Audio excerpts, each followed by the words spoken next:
নমস্কার, আমি সঙ্গীতি, তোমাদের ট্যারো রিডার, বাস্তু কনসালট্যান্ট এবং নিউমোলজিস্ট। তো আজকে আমি আলোচনা করব নিউমোলজিতে আমরা কলিং ভাইব্রেশন নিয়ে আলোচনা করব। এই কলিং ভাইব্রেশন নিউমোলজির একটা বিশেষ পার্ট। আমরা এটাকে যথেষ্ট গুরুত্বপূর্ণ মনে করি। এই কলিং ভাইব্রেশন কি?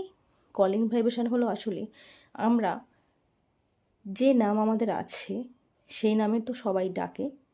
তো এই যে নামে ডাকছে আপনাকে, যে নামে আপনার কাছের মানুষ, বন্ধু বান্ধব বা যে ডাকছে, তার প্রভাব ইউনিভার্স কিছু না কিছু হলে আমাদেরকে দিচ্ছে।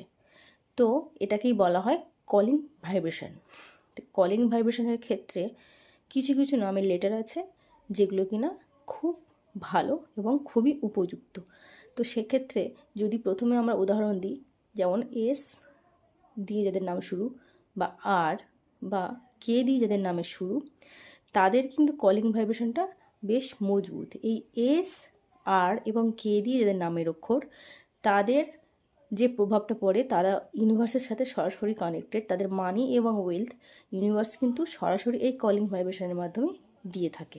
তাছাড়া আই, পি, ভি এবং জে এই নামগুলো যাদের থাকে, তাদের কিন্তু ফার্স্ট নেম যদি আই, ভি, পি বা জে দিয়ে আসে, তাদের নেম ফেমটা খুব স্ট্রং হয়। ইউনিভার্স তাদেরকে এই কলিং ভাইব্রেশনের মাধ্যমে নেম ফেমটা খুব ভালোভাবে দিয়ে থাকেন।